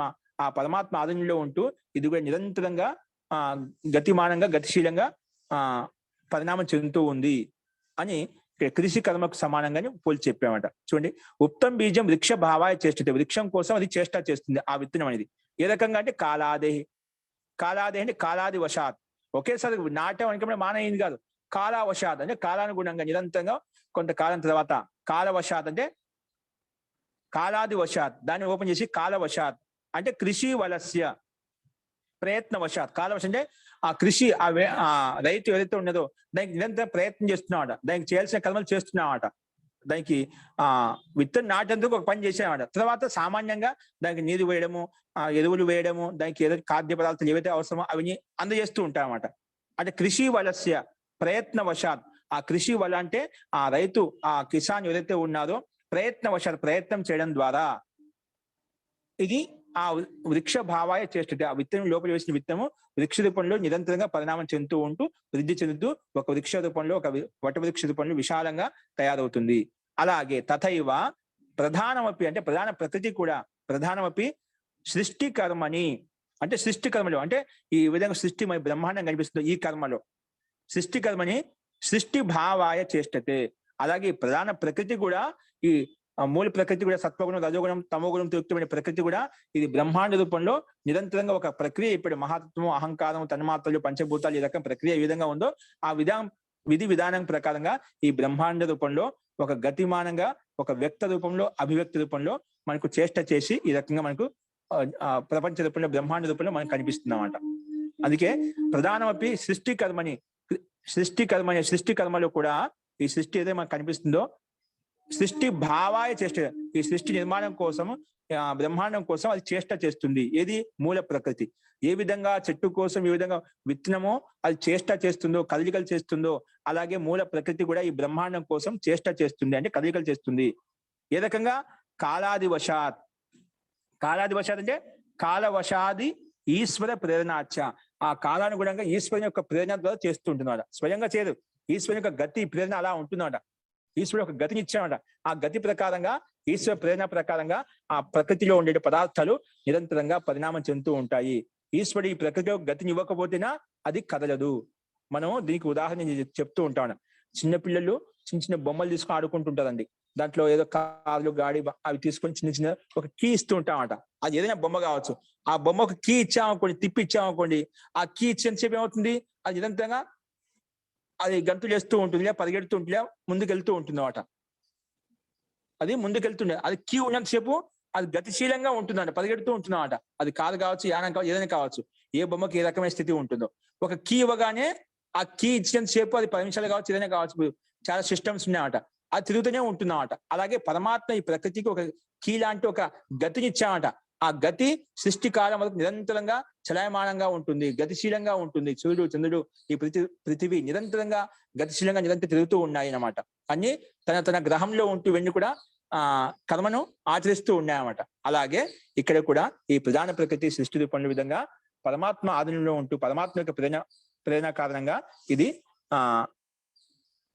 కాలానుగుణంగా కృషి కర్మలు ఏ విధంగా చెప్పామో ఆ విధంగా ఈ ప్రకృతి కూడా సృష్టి రూపంలో చేష్ట చేస్తుంది. అంటే బ్రహ్మాండ రూపంలో చేష్ట చేసింది. అది ఎందుకోసం అంటే జీవాత్మ కోసమే. ఈ ప్రకృతి యొక్క సృష్టి నిర్మాణం అనేది, సృష్టి ప్రక్రియ అనేది జీవాత్మ కళ్యాణం కోసమే అని చెప్పి ఇక్కడ సిద్ధాంతి ప్రస్తావించండి.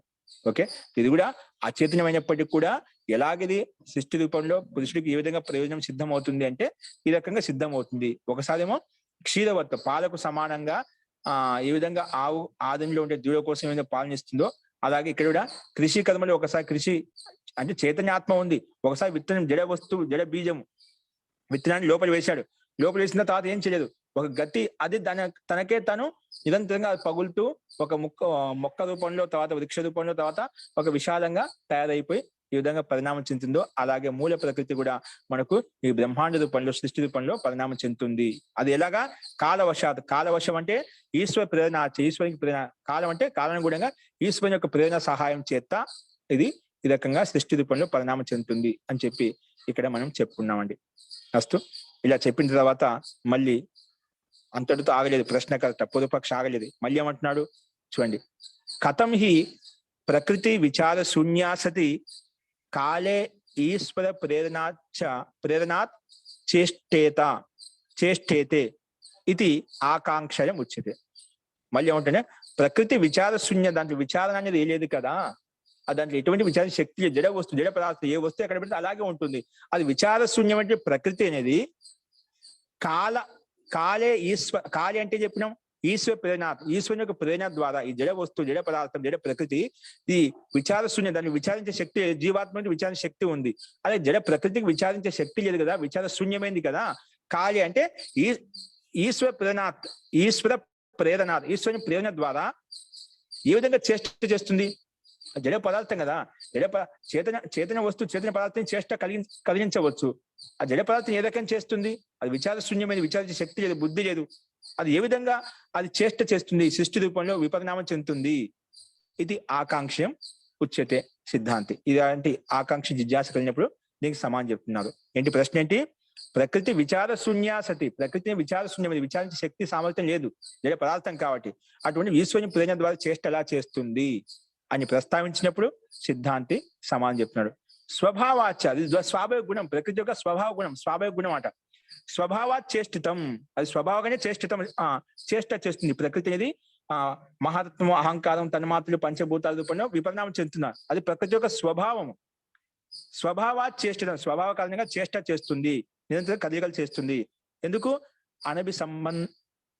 చేష్టితం అనభిసంధానాత్, అనభిసంధానం ఎటువంటి విచార శక్తి లేకుండా కూడా, అనభిసంధానాత్ ఎటువంటి విచార శక్తి లేకపోయినా కూడా భృత్యవత్ అంటే ఒక దృష్టాన్ని చూపించదు.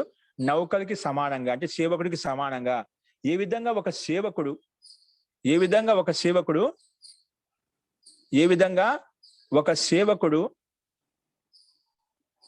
స్వామికి ఏ విధంగా ఒక సేవకుడు స్వామికి ఏం చేస్తున్నాడు, సేవ చేస్తున్నాడట.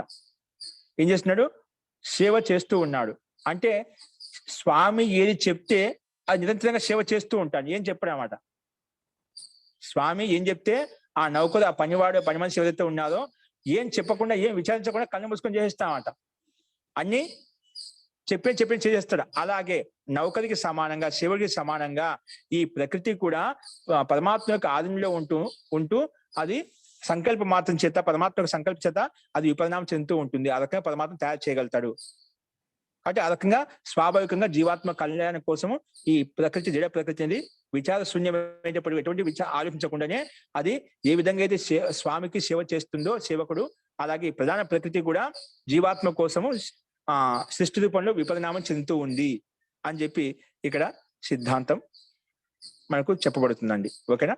స్వభావాత్ చేష్టితం అనభిసంధానాత్ అంటే ఎటువంటి సంధానం లేకుండా ఎటువంటి విచారం లేకుండా ఏ రకంగా అంటే భృత్యవత్ నౌకరికి సమానంగా. చూడండి భాష్యం, ప్రధానస్య చేష్ట అంటే ప్రధాన ప్రకృతి యొక్క చేష్ట అనేది ఖలు అవిచారాత్ భవతి, ఎటువంటి విచారం లేకుండా అది జరిగిపోతుందంట. ప్రకృతి విచారించాల్సిన అవసరం లేదు. నేను మహాతత్వం అవుతాను, మహాతత్వం అహంకారం అవుతాను అంటే భిన్న భిన్న రూపాలుగా పరిణామం చెందుతాను. ఇప్పుడు పృథ్వీ నుంచి ఎన్నో రకాల పండ్లు, పుష్పాలు, రకరకాల పదార్థాలు ఉత్పన్నం అవుతున్నాయి. ఇవన్నీ ఆలోచించకుండా, విచారం లేకుండా ఇవన్నీ స్వాభావికంగా ఉత్పన్నం అవుతున్నాయి.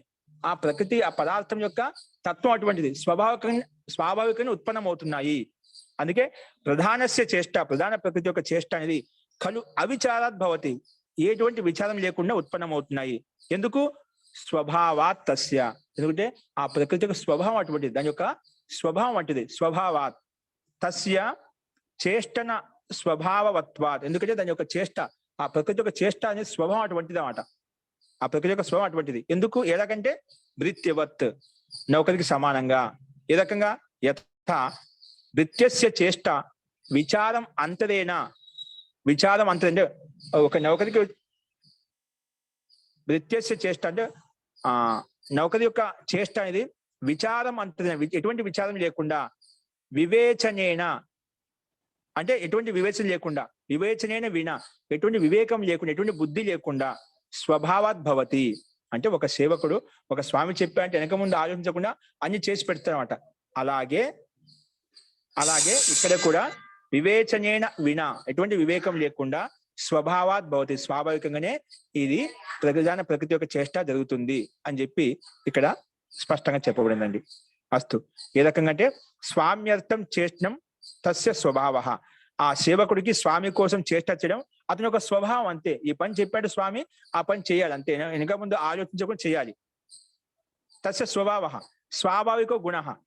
అత్ర ఇక్కడ కూడా తథైవ ప్రకృతే చేష్టితం, ప్రకృతి కూడా స్వాభావికంగా ఈశ్వర ప్రజల ద్వారా అది చేష్ట చేస్తుంది, సృష్టి రూపంలో విపరిణామం చెందుతుంది. కాబట్టి విచారం లేకుండానే ఇది స్వాభావిక కారణంగా సృష్టి రూపంలో చేష్ట చేస్తుంది అని చెప్పి సిద్ధాంతి ఇక్కడ ప్రస్తావించారండి. ఈ సూత్రానికి విజ్ఞాన భిక్షు భాష్యంలో కొంచెం వేరే విధంగా వ్యాఖ్యానించారంట. అది ఇక్కడ బ్రహ్మముని ఆలోచన చేస్తున్నామంట. ఏం ఆలోచన చేస్తున్నా అంటే అత్ర తథైవ ప్రకృతే చేష్టితం, అలాగే ఇక్కడ ప్రకృతి అదే విధంగా, ఈ విధంగా అయితే నౌకరికి సమానంగా ఈ ప్రకృతి అలాగే చేసిందని చెప్పాం. తథైవ చేష్టితం ఎలాగ సంస్కారాదేవ, సంస్కార కారణంగా. ఇప్పుడు చేతన జీవాత్మలో సంస్కారాలు ఉంటాయండి. అంటే అలాగే మనసులో సూక్ష్మ శరీరంలో మనకు సంస్కారం ఉంటాయి. మనం చేసిన కర్మలకు, పుణ్య కర్మలకు ఒక సంస్కారం పడుతుంది, ఒక చాప్ పడుతుంది. ప్రకృతి ద్వారా ఉత్పన్నమైన మనసు ఏదైతే ఉందో, చిత్తం ఏదైతే ఉందో, బుద్ధి, అహంకారం ఏదైతే వాటిలో ఉంటుంది. కానీ ఈ సంస్కారం అనేది ప్రకృతిలో ఉండవన్నమాట. ఆ ప్రకృతిలో నిర్మితమైన మనసులో ఉంటాయి, కానీ ఈ ప్రకృతిలో ఈ సంస్కారం ఉండవన్నమాట. కానీ విజ్ఞాన భిక్షు భాషని ఆ రకంగా ఈ ప్రకృతిలో సంస్కారం ఉంటుంది. ఆ సంస్కార కారణం అనేది ఇప్పుడు ఏ విధంగా మనలో సంస్కారం బట్టి మనకు జన్మ కలిగింది అనుకుంటారా? నువ్వు చేసిన పాప పుణ్యరూప కర్మలను బట్టి, సంస్కారం బట్టి నీకు జన్మ కలిగింది అంటున్నాం. కానీ విజ్ఞాన భిక్షు భాషను ఈ విధంగా వ్యాఖ్యానించదు. అక్కడ ప్రకృతిలో కొన్ని సంస్కారాలు ఉంటాయండి. ఆ సంస్కారాల కారణంగానే ఈ ప్రకృతి విపరిణామం చెందుతుంది, సృష్టి రూపంలో, బ్రహ్మాండ రూపంలో అది వృద్ధి చెందుతుంది, మనకు వ్యక్తం అవుతుంది అని చెప్పి ఆయన వ్యాఖ్యానించారు. అది యుక్తి సంగతం కాదని చెప్పి ఇక్కడ బ్రహ్మముని దాన్ని ఖండించాడు అన్నమాట. తథైవ ప్రకృతి చేష్టితం సంస్కారాదేవి, సంస్కార కారణంగా అలాగా చేష్ట చేస్తుంది ఈ ప్రకృతి అనేది అని విజ్ఞాన భిక్షు భాషను చెప్పబడినట. ఇది జడాయాం ప్రకృతో సంస్కార కథనం నితాంతం అసంగతం. జడ ప్రకృతిలో సంస్కారం ఎక్కడ ఉంటాయి? ఇది నితాంతం అసంగతమైంది, నితాంతం అసంగతమైంది, యుక్తి సంగతమైన కాదు అని చెప్పి సిద్ధాంతి ఇక్కడ ప్రస్తావించాడు. కేవలం సంకేతం మాత్రం ఇక్కడ దానికి అన్యథా వ్యాఖ్యానించారు. అది యుక్తి సంగతం కాదు. జడ ప్రకృతిలో సంస్కారం ఉండవు. ఆ మనసు, బుద్ధి కూడా జడ వస్తువులే అయినప్పటికీ చేతన్ జీవాత్మకు అత్యంత సహాయంగా, అత్యంత దగ్గరగా ఉంటాయి. కాబట్టి అక్కడ ఉంటాయంట, సూక్ష్మ శరీరంలో ఉంటాయి. కాబట్టి ఇక్కడ ప్రకృతిలో కూడా ఆ సంస్కారం ఉంటాయి. అందువల్ల సంస్కారం ప్రకృతి సృష్టి రూపంలో విపరిణామం చెందుతుందని చెప్పారు. దాని విషయం చెప్పామట. జడ ప్రకృతిలో సంస్కార కథన కారణంగా, ఆ సంస్కార కారణంగానే ప్రకృతి విపరిణామం చెందుతున్నది యుక్తి సంగతం కాదు. ఓకే, దాంట్లో జడ ప్రకృతి ఉంటుంది. ఈ ప్రకృతిలో ఉన్న మనసు అనేది జడ వస్తువే. అక్కడ జీవాత్మకు అత్యంత దగ్గరగా ఉంటుంది కాబట్టి అందులో సంస్కారాలు ఉంటాయి. ఆ సంస్కార కారణంగా జన్మ మరణం అనేది కలుగుతూ ఉంటుంది. కానీ ప్రకృతిలో ఎటువంటి సంస్కారాలు ఉండవు. అది అని చెప్పి సిద్ధాంతి యొక్క, అంటే బ్రహ్మముని యొక్క అభిప్రాయం. కానీ విజ్ఞాన భిక్షు భాషని భిన్నంగా వ్యాఖ్యానించారని చెప్పి చెప్పారు. అస్తు. ఇలా చెప్పిన తర్వాత మొత్తానికి ఏం చెప్పే స్వభావ చేష్టం, ఈ ప్రధాన ప్రకృతి ఏ రకంగా జీవాత్మకు సేవ చేస్తుంది అంటే నౌకరికి సమానంగా నౌకరు ఈ విధంగా స్వామికి సేవ చేస్తుంటే ఎటువంటి ఆలోచన లేకుండా ఎటువంటి విచారం చేయకుండా, అలాగే ఈ ప్రకృతి కూడా ఈ విధంగా సృష్టి రూపంలో బ్రహ్మాండ రూపంలో మనకు వ్యక్తం అవుతుంది అంటే ఎటువంటి విచారం లేకుండానే పరమాత్మ సహాయం చేత వ్యక్తం అయిపోతుంది. అది జీవాత్మ కోసం చేష్ట చేస్తుంది అని చెప్పి ఇక్కడ సిద్ధాంతి ప్రస్తావించండి. అలా చెప్పిన తర్వాత చూడండి మళ్ళీ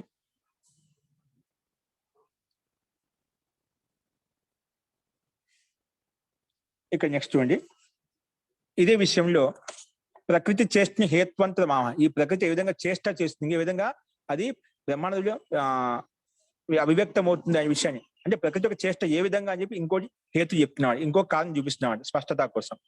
చూడండి, కర్మ కృష్టేర్వా అపి అనాదిత. బై ఈ కర్మ కృష్టి అనేది, ఈ కర్మ కృష్టి అంటే కర్మ యొక్క ప్రవాహం అనేది అనాదిత, అనాది కాలం నుంచి నడుస్తున్నమాట.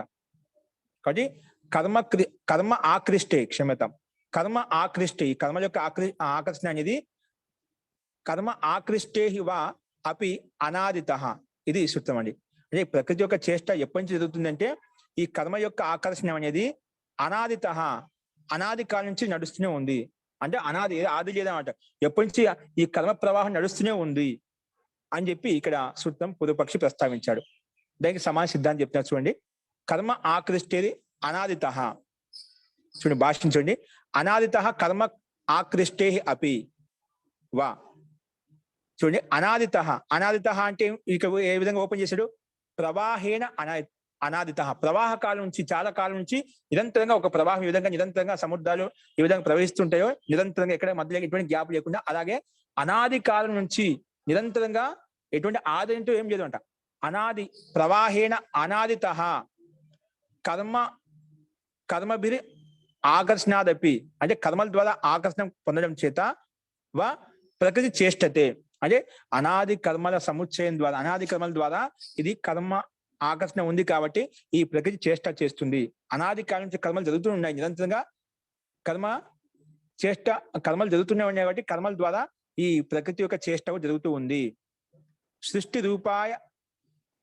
సృష్టి రూపతయ పరిణమతే, అదే కర్మభిరి ఆకర్షణాదపి, కర్మల ద్వారా ఆకర్షణ కలగడం వలన, అంటే ప్రకృతి చేష్టతే, అనాది కర్మలు ఉండటం వలన ఈ ప్రకృతి చేష్ట చేస్తుంది, అంటే సృష్టి రూపంలో బ్రహ్మాండ రూపంలో పరిణామం చెందుతుంది. అది చెప్పారు, సృష్టి రూపతయ పరిణమతే, సృష్టి రూపంలో పరిణామం చెందుతుంది. ఎందుకు, అనాది కాలాత్ కర్మభిర్ ఆకృష్యతే హి, అనాది కాలం నుంచి కర్మలు చేస్తూనే ఉన్నాం కాబట్టి ఈ సృష్టి కూడా నిరంతరంగా చేష్ట చేస్తూనే వస్తుంది. కర్మభిః ఆకృష్యతే, కర్మలకు ఆకృష్టం అవుతుంది. ఎందుకు, సా ప్రకృతి సృష్టి భావాయ, ఎందుకు ఆకృష్టం అవుతుంది, సృష్టి రూపంలో ఉత్పన్నం కావడం కోసం, సృష్టి రూపంలో అభివ్యక్తం కావడం కోసం, సృష్టి భావాయ. తస్యా, ఆ సృష్టి భావన ఎందుకు, తస్యాహ పారతంత్రత్వాత్, ఈ సృష్టి అనేది పరతంత్రయుక్తమైంది, అంటే పరమాత్మ యొక్క ఆధీనంలో ఉంది కాబట్టి అది పరార్థత్వాచ, అది ప్రకృతి యొక్క ఆధీనంలో, అంటే పరమాత్మ యొక్క ఆధీనంలో ఉంది. ఇంకా ఈ ప్రకృతి యొక్క చేష్ట అనేది పరార్థత్వాచ, అంటే పరులు అంటే జీవాత్మ కోసం కాబట్టి బలాద్ ఆకృష్యతే, బలపూర్వకంగా ఆకృష్టం అవుతుంది. ఈ సృష్టి రూపంలో పరిణామం చెందుతుంది, సృష్టి రూపంలో అభివ్యక్తం అవుతుంది కాబట్టి అది చెప్పాడు.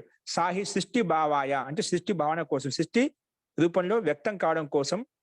తస్మాత్ ప్రకృతి, ఈ ప్రకృతి యొక్క రూప పరికల్పన అనేది, ప్రకృతి యొక్క బ్రహ్మాండం యొక్క రచన అనేది మనకు కనిపిస్తుంది. అందుకే తస్మాత్ ప్రకృతి సృష్టి రూపాయ చేష్టతే, సృష్టి రూపం కోసం చేష్ట చేస్తుంది. ఇది యౌక్తికం ఏతత్, ఇది యుక్తి సంగతమే అని చెప్పి ఇక్కడ సిద్ధాంతి ప్రస్తావించాడు.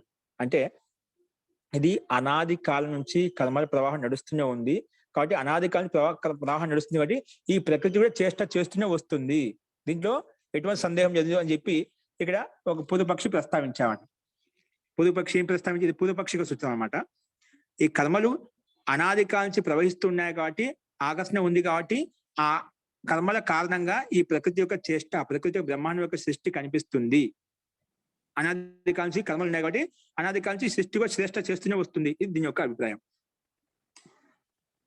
ఎందుకంటే ఈ ప్రకృతి పరాధీనత్వాత్, పాదతంత్ర పరతంత్రత్వాత అంటే పదల కోసం ఉంది కాబట్టి, ఇంకా పరమాత్మాధీనంలో ఉంది కాబట్టి ఈ సృష్టి రూపం అనేది బలపూర్వకంగా చేష్ట చేస్తుంది. అది స్వాభావికంగా బలపూర్వకంగా ఇక స్వాభావికంగా ఆ ప్రకృతి కర్మలు ఉన్నంత సేవకి ప్రకృతి యొక్క అభివ్యక్తి స్థితి ఉంటుంది. అది సృష్టి భావాయ, సృష్టి ఉత్పన్నం కోసం, సృష్టి స్థితి కనిపించడం కోసము. తస్మాత్ ప్రకృతి సృష్టి రూపాయ చేష్టత. అదే విషయాన్ని ప్రకృతి యొక్క సృష్టి రూపం కోసమే ఈ ప్రధాన ప్రకృతి చేష్ట చేస్తుంది. ఇది యౌక్తికం ఏతది, ఇది యుక్తి సంగతమైంది అని చెప్పి సిద్ధాంతి ప్రస్తావించాడు. అలా చెప్పిన తర్వాత మళ్ళీ ఇంకొక రకం ప్రస్తావిస్తున్నాడు పూర్వపక్షి.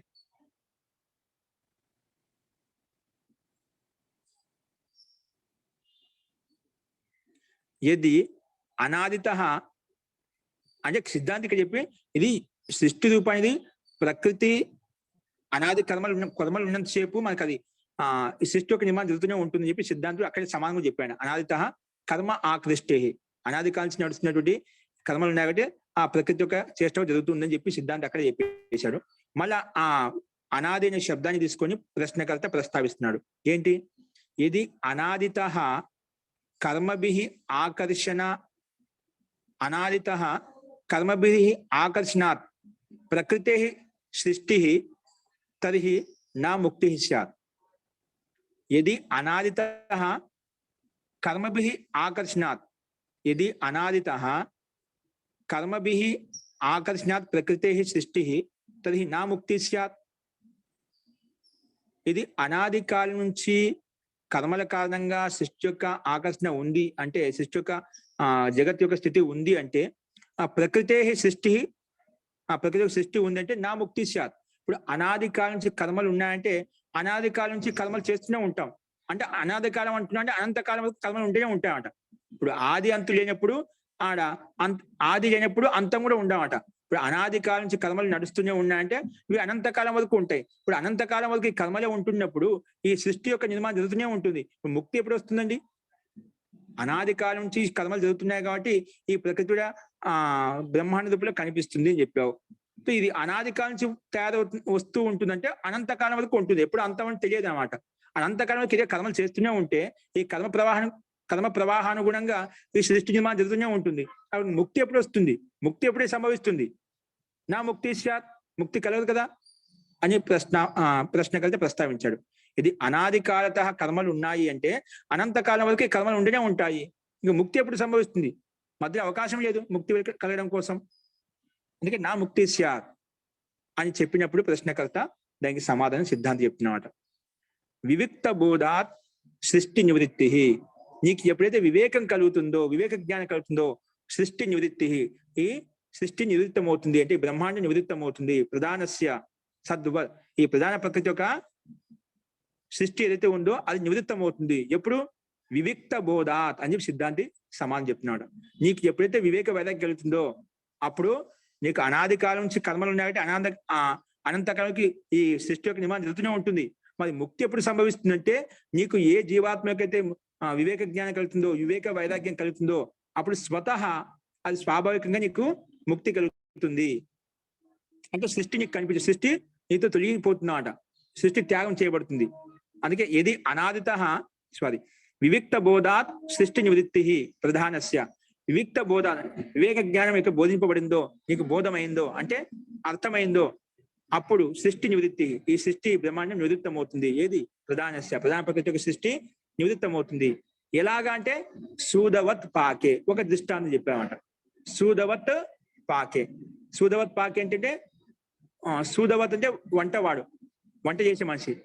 ఒక పాకం అంటే ఒక వంట చేసిన తర్వాత, పాకం చేసిన తర్వాత, వంట అయిపోయిన తర్వాత ఏమవుతుంది? అక్కడి నుంచి నివృత్తుడు అయిపోతాడు. వంటవాడు వంట అంతా చేసిన తర్వాత నివృత్తుడు అవుతాడు. ఈ విధంగా అక్కడి నుంచి. అలాగే ప్రధాన ప్రకృతి కూడా జీవాత్మకు ముక్తిని అపవర్గం కలిగించిన తర్వాత అది నివృత్తం అవుతుంది. ప్రధాన ప్రకృతి అక్కడ ఉండదు. ప్రధాన ప్రకృతి యొక్క లక్ష్యం ఏంటి? జీవాత్మకు ముక్తిని అపవర్గాన్ని భోగాన్ని అపవర్గం కలిగించేంత వరకు ఈ సృష్టి యొక్క నిర్మాణం ఉంటుంది. ఎప్పుడైతే నీకు భోగం అపవర్గం కలిగించిందో అది నివృత్తం అయిపోతుంది. ఏ విధంగా ఒక వంటవాడు వంట చేసిన తర్వాత అక్కడి నుంచి నివృత్తుడు అయిపోతాడో అలాగే ప్రధాన ప్రకృతి కూడా ఎప్పుడైతే నువ్వు భోగాలని అయిపోయి ఆ తర్వాత అపవర్గం కలిగిందో అప్పుడు ఈ ప్రకృతి నీకు ఉండదు, ఈ బ్రహ్మాండం, ఈ సృష్టి నీకు ఉండదు, అది తొలగిపోతుంది. ఏ విధంగా వంటవాడు వంట చేసే తొలగిపోతాడో ఎందుకంటే ఆ పని పూర్తి అయిపోయింది, చరితార్థం అయిపోయింది. వచ్చిన పని ఏంటి? వంట చేయాలి, సకల వ్యంజన పదార్థాలు తయారు చేయాలి, చేసేసాడు, ఆయన ప్రయోజనం సిద్ధించింది, వెళ్ళిపోయాడు అన్నమాట. అలాగే ఈ ప్రధాన ప్రకృతి కూడా యొక్క లక్ష్యం ఏంటి? జీవాత్మలకు ముక్తిని ఇవ్వాలి, భోగాల్ని ఇవ్వాలి, అందజేసింది, వెళ్ళిపోతుంది. అలాగే ఇక్కడ కూడా చూసుకోవాలి. కాబట్టి ఎప్పుడైతే వివిక్త బోధాలు, వివేక జ్ఞానం కలుగుతుందో, వివేక బోధం కలుగుతుందో, అప్పుడు సృష్టి, ప్రధాన ప్రకృతి యొక్క సృష్టి నివృత్తం అవుతుంది అని చెప్పి ఇక్కడ సిద్ధాంతి ప్రస్తావించాడు అన్నమాట. చూడండి భాష్యం. ప్రాప్త వివేకస్య పురుషస్య అంటే వివేకం ప్రాప్తమైనటువంటి పురుషుడికి బోధాదు, ఎప్పుడైతే బోధన కలిగిందో అంటే వివేక ఖ్యాతి కలిగిందో, వివేక జ్ఞానం కలిగిందో అంటే యథార్థ జ్ఞానం కలిగిందో, ప్రకృతే సృష్టి నివృత్తి, ప్రకృతే సృష్టి, ప్రకృతి యొక్క సృష్టి అనేది నివృత్తం అవుతుంది. ఏమవుతుంది? ప్రకృతే సృష్టి నివృత్తం అవుతుంది అంటే సృష్టి సమాప్తి భవతి, సృష్టి సమాప్తం అవుతుంది. ఎవరికైతే వివేక ఖ్యాతి కలుగుతుందో వాళ్ళకి సృష్టి కనిపించండి. కేవలం ఎవరికైతే కర్మలు మిగిలి ఉన్నాయో, పాప పుణ్యరూప కర్మలు మిగిలి ఉన్నాయో వారికి మాత్రం ఈ బ్రహ్మాండం కనిపిస్తుంది. ఎవరికైతే ఈ కర్మలు నశించిపోయారో, దగ్ధబీజభావం చేశారో వారికి సృష్టి సమాప్తి భవతి, సృష్టి మనకు కనిపించే బ్రహ్మాండం అంతా, ఈ జగత్తంతా నీకు ఎవరికి కనిపించదు. ముక్తాత్మలకు ఈ బ్రహ్మాండం కనిపించదు. వాళ్ళు పరమాత్మ యొక్క సాన్నిధ్యంలో దేవలోకంలో వాళ్ళు విచరిస్తూ ఉంటారు. ఈ సృష్టి లోకంలో ఉండదు అన్నమాట. భిన్నలోకంలో పరమాత్మ యొక్క ఆధీనంలో ఉండి ముక్తి సుఖాన్ని పొందుతూ ఉంటారు. కాబట్టి సృష్టి సమాప్తి భవతి, ఈ ప్రకృతి యొక్క సృష్టి అనేది సమాప్తం అవుతుంది. ఎప్పుడు? వివిక్త బోధ, వివేక ఖ్యాతి కలిగినప్పుడు నష్టం అవుతుంది సృష్టి అనేది. యథా పాకే సంపన్నే సతి, పాకం అంటే వంట సంపన్నమైనప్పుడు, వంట అయిపోయినప్పుడు, సంపన్నమైనప్పుడు సూదో నివర్తతే, సూదో అంటే వంటవాడు అక్కడి నుంచి నివృత్తుడు అవుతాడు, అంటే వెళ్ళిపోతాడు. అలాగే యుద్ధం ఈ రకంగా సృష్టిత ప్రకృతి నివర్తతే, సృష్టి నుంచి కూడా సృష్టి నుంచి ప్రకృత నివర్తతే, ఈ సృష్టి నుంచి ప్రకృతి నుంచి జీవాత్మ వెళ్ళిపోతుంది, అంటే పరమాత్మ యొక్క ఆనందంలోకి వెళ్ళిపోతుంది, పరమాత్మ సహాయంతో ముక్తి యొక్క సుఖాన్ని పొందుతూ ఉంటుంది అని చెప్పి సిద్ధాంతి ఇక్కడ ప్రస్తావించండి. ఓకే, ఈ రకంగా స్పష్టమైన కూడా వివేక ఖ్యాతి కలిగినప్పుడు ఈ ప్రధాన ప్రకృతి యొక్క సృష్టి అయితే ఉందో అది తొలగిపోతుంది. ఏ విధంగా వంటవాడు వంట చేసి పాకం చేసి వెళ్ళిపోతాడో అలాగే ఈ ప్రకృతి కూడా నిన్ను వదిలేస్తుంది, అంటే నీకు చరితార్థం అయిపోయింది కాబట్టి, ముక్తిని కలిగేసింది కాబట్టి వెళ్ళిపోతుంది అని చెప్పి సిద్ధాంతి ఇక్కడ ప్రస్తావించండి. చూడండి ఒక లాస్ట్ దీనికి సంబంధించిన సూత్రము. అథవా లేదా ఇతర జహాతి తద్దోషాత్, అన్యథా అథవా లేదంటే ఇతర జహాతి తద్దోషాత్ అంటే ఇక్కడ ఏం చెప్తున్నా అంటే దోషాన్ని చూసి, ఇంకా జీవాత్మ ప్రకృతిలో ఉండే దోషాన్ని చూసి వదిలేస్తున్నామట. ఇతరత్ అంటే చూడండి భాషను చూసి స్పష్టమవుతుంది. ఇతర జహాతి, ఇతర అంటే వేరేది, అంటే ప్రధాన ప్రకృతి భిన్నమైనది ఏంటి? ఇతర జీవాత్మ, జీవాత్మ కంటే భిన్నమైనది ఈ ప్రధాన ప్రకృతి అన్నమాట. అది ఇతర జహాతి. ఎందుకు? దోషాన్ని చూసి, ఈ ప్రకృతి దోషాలు చూడటం వల్ల ప్రకృతిలో అంతా మాయ ఉంది, శాశ్వతమైనది కాదు, స్థిరమైనది కాదు, అనిత్యమైనది అని చెప్పి దోషం చూసి ఈ జీవాత్మ ప్రకృతిని త్యాగం చేస్తున్నమాట. అది ఇక్కడ చెప్తున్నాడు. ఇతర జహాతి అంటే ప్రధానాత్ ఇతర పురుష, ప్రధాన ప్రకృతి జడ ప్రకృతి కంటే ఇతర అంటే ఏమిటి? భిన్నమైనటువంటి వాడు పురుషుడు, జీవాత్మ. ప్రధానాత్ ఇతర, ప్రధాన ప్రకృతి కంటే భిన్నమైనటువంటి పురుషుడు. ఖలు ఇతరత్ అంటే ఇతరత్ స్వస్మాత్ ఇతరత్ భిన్నం అంటే ప్రధానం త్యజతి, తనకంటే స్వస్మ అంటే జీవాత్మ కంటే భిన్నమైనటువంటిది ప్రకృతి ఏదైతే ఉందో దాన్ని వదిలేస్తాడు. ప్రధాన ఇతర పురుష, ప్రధాన ప్రకృతి కంటే ఇతరమైనటువంటి వాడు పురుషుడు. ఆ పురుషుడు ఇతరత్ అంటే స్వస్మాత్, ఆ జీవాత్మ కంటే భిన్నమైనది ఈ ప్రకృతి. అంటే రెండు వేరే తత్వం అన్నమాట. స్వస్మాత్ ఇతరత్ భిన్నమైనటువంటి ప్రధానం ప్రకృతి, ప్రధానం అంటే ప్రకృతి జహాతి వదిలేస్తున్నాడు. ఎందుకు వదిలేస్తున్నాడు? తద్దోషాత్, తస్య ప్రధానస్య దోష దర్శనాత్, ఈ ప్రధాన ప్రకృతి దోషాన్ని చూడటం వలన అవిద్య అస్మిత రాగద్వేష క్లేశాలు ఉన్నాయి, అంధకారం ఉంది, అవిద్య ఉంది, కాబట్టి ఇవన్నీ సంసార బంధనానికి కారణము. మనకు ఇక్కడ శాశ్వత సుఖం అనేది లభించదు, ఇది అనిత్యమైనది, నిత్యంగా ఉండదు అని చెప్పి నస్వత చూస్తూ, దోషాలను చూస్తూ ఈ జీవాత్మ ప్రకృతిని త్యాగం చేస్తున్నమాట. అందుకే తస్య ప్రధాన ప్రకృతి యొక్క దోష దర్శన, దోషను చూడటం వలన తతః ప్రధానాత్ నివర్తతే, ఆ ప్రకృతి అంటే ప్రధాన ప్రకృతిని నివృత్తుడు అవుతున్నాడు. ఎవరు? జీవాత్మ. ఇతితు ప్రధానాత్ పురుషస్య విముక్తి, ఇతితు ఈ రకంగా ప్రధానాత్ అంటే ప్రధాన ప్రకృతి నుండి పురుషుడికి విముక్తి కలుగుతుంది. అట్లాగా విముక్తి చెందుతాడు. ఎప్పుడైతే జీవాత్మ ప్రధాన ప్రకృతిలో ఉన్నటువంటి సృష్టిలో ఉన్నటువంటి దోషాలను చూస్తాడో అప్పుడు ఆ ప్రధాన ప్రకృతిని వదిలేసి పరమాత్మ కోసం ప్రయత్నం చేసి పరమాత్మ సాన్నిధ్యం చేత ముక్తిని పొందగలుగుతాడు, విముక్తి కలుగుతుంది అని చెప్పి ఈ రకంగా ఇంకొక విధంగా దీన్ని అదే విషయం ప్రస్తావించాడు. ఒకటి వివేక ఖ్యాతి కలిగినప్పుడు సృష్టిని స్వయం వదిలేస్తుంది. ఏంటండి, ఎప్పుడైతే నీకు వివేక ఖ్యాతి కలిగిందో సృష్టి స్వయం వదిలేసి వెళ్ళిపోతున్నాను, నువ్వు వదిలేయాల్సిన అవసరం లేదు. ఈ విధంగా వంటవాడు వంట అయిపోయిన తర్వాత స్వయంగా అతను వదిలేసి వెళ్ళిపోయాడు అన్నమాట. అలాగే రెండో స్థితిలో ఏం చెప్పాడు, నువ్వు ఎప్పుడైతే ప్రకృతి దోషం చేసావో నువ్వు ప్రకృతి స్వయంగా వదిలేస్తున్నావు అన్నమాట. అక్కడేమో ప్రకృతి వదిలేసింది, ఇక్కడేమో జీవాత్మ స్వయం వదిలేసింది అన్నమాట. అర్థమైందా? వివిక్త బోధాత్ సృష్టి నివృత్తి. నీకు ఎప్పుడైతే వివేకం కలిగిందో, ఇప్పుడు వివేక ఖ్యాతి కలిగిందంటే దానిలో ప్రకాశం ఎప్పుడైతే వచ్చిందో స్వయం ప్రకృతి స్వయం వదిలేస్తుందండి.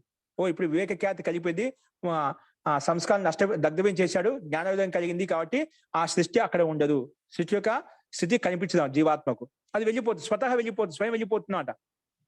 కానీ ఇక్కడ ఇతర జహాతి తద్దోషాలు. కానీ జీవాత్మ ప్రకృతిలో ఉండే దోషాలను చూస్తూ ఇది ప్రకృతి దోషయుక్తమని చెప్పి స్వయం జీవాత్మ వదిలేస్తుంది. కానీ ఈ రకంగా రెండు రకాలుగా అక్కడ స్వయం వివేక ఖ్యాతి కలిగినప్పుడు ప్రకృతి వదిలేసింది, ఇక్కడ ఆ ప్రకృతిలో దోషాలను చూస్తూ ఇది మాయా, ఇది శాశ్వతమైనది కాదు, నిత్యమైనది కాదు, అనిత్యమైనదని చెప్పి దోషాలను చూస్తూ స్వయం జీవాత్మ ప్రధాన ప్రకృతిని వదిలేసింది. ఈ రకంగా ప్రకృతి ప్రధాన సృష్టిని రెండు రకాలుగా ఒకరికొకరు పరస్పరంగా స్థితి పరిస్థితిని బట్టి వదిలేయడం జరిగింది అన్నమాట. కాబట్టి ఇది ప్రధాన ప్రకృతిని పురుషుడికి విముక్తి కలుగుతుంది అని చెప్పి సిద్ధాంతి ఇక్కడ ప్రస్తావించండి. ఇప్పుడు ఇలా చెప్పిన తర్వాత రెండింటిని పోల్చుకుంటూ ద్వయో ఏకతరస్య ఔదాసీన్యం అపవర్గం. ఇప్పుడు ఇలా వదిలేసిన తర్వాత ఏ స్థితి కలుగుతుంది? అపవర్గం కలుగుతుంది. ఆ అపవర్గం యొక్క స్థితి ఎలా ఉంటుంది అనేది మనం రేపు చూద్దామండి. అస్తు. తో ఈ రకంగా పైనేమో వివేక ఖ్యాతి కలిగిన ప్రకృతి స్వయం నేను వదిలేస్తుంది, ఆ ప్రకృతిలో దోషాలు చూసినప్పుడు జీవాత్మ స్వయం ప్రకృతిని వదిలేసి పరమాత్మతోటి సంపర్కంతో ముక్తిని పొందగలుగుతాడు, ఆనందాన్ని పొందగలుగుతాడు. ఈ రకంగా సిద్ధాంతి ఇక్కడ ప్రస్తావించండి. అస్తు. ఇందులో ఎవరికైనా సందేహం ఉందా?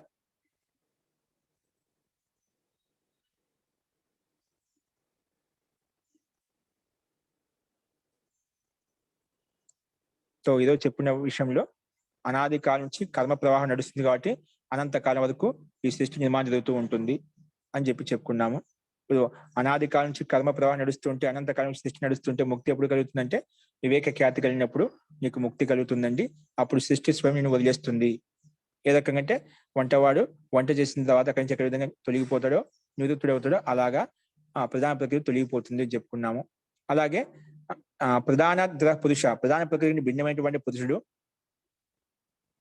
ఆ పురుషుడు భిన్నంగా ఉన్నాడు కాబట్టి ఆ భిన్నమైనటువంటి ప్రధాన ప్రకృతిని వదిలేస్తాడు. ఎందుకు? తస్య ప్రధానస్య దోష దర్శన. ప్రధాన ప్రకృతిలో ఉండే దోషాలు చూడటం వలన ఆ ప్రధాన ప్రకృతిని మూల ప్రకృతిని వదిలేసి ముక్తి అంటే పరమాత్మ వైపు జప ధ్యానాల ద్వారా పరమాత్మ యొక్క ఆనందాన్ని, ముక్తి యొక్క సుఖాన్ని పొందడానికి ప్రయత్నం చేసి అటువైపు వెళ్ళిపోతాడు. ఆ రకంగా పురుషస్య విముక్తి కలుగుతుంది అని చెప్పి మనం చెప్పుకున్నామండి. అస్తు. ఇందులో ఏదైనా సందేహం వచ్చిందా? సందేహం కలిగిందంటే చెప్పండి, లేదంటే మనం రేపు చూద్దామండి. ఎక్కడికి లింక్ పెట్టారండి? ఇక్కడ వంటవాడు, అక్కడేమో ఏంటండి? ఎక్కడికి లింక్ ఉందో చూడండి. ఇక్కడ వంటవాడి లాగా చేసేదానిలో ఎగ్జాంపుల్ చాలా బాగుంది. స్వతహా ఆటోమేటిక్ అయిపోయిన తర్వాత అక్కడ ఉండేవాడు ఒక వంటవాడి పనికి మనం తీసుకొని వచ్చాము, అది వాళ్ళ అక్కడ ఉన్నటువంటి జీవ కోసం వంటను చేశాడు, అయిపోయింది, పని అయిపోయింది, చరితార్థం అయిపోయింది అంటే అది వెళ్ళిపోయాడు అనమాట. అలాగే ఇక్కడ కూడా ప్రధాన ప్రకృతి కూడా వదిలేస్తుంది. ఈ పని అయిపోయింది అంటే జీవాత్మకు ఎప్పుడైతే వివేకం కలిగిందని తెలిసిపోయిందో అది ఆటోమేటిక్ వదిలేస్తుంది అనమాట. అలాగే ఇక్కడ కూడా అర్థం చేసుకోవాలి. ఇంకోటి, దోషాలను చూడడం వల్ల కూడా సంసారం నుండి దోషాలను చూసి కూడా స్వయం ఇతనే సక్రియంగా ఉండి వదిలేస్తున్నా అన్నమాట. అదొక రెండు రకాలుగా చూపించే దృష్టాంతాన్ని మనకు. అస్తు అండి. సో ఇంకేమైనా సందేహాలు అంటే మనం తర్వాత చూద్దాం. మంత్ర పాఠ.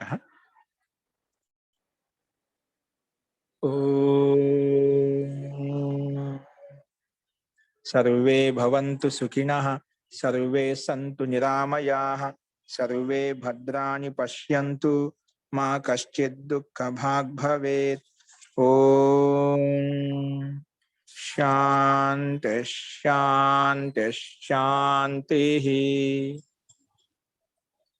సర్వేభ్యో నమః. అందరికీ నమస్కారం అండి.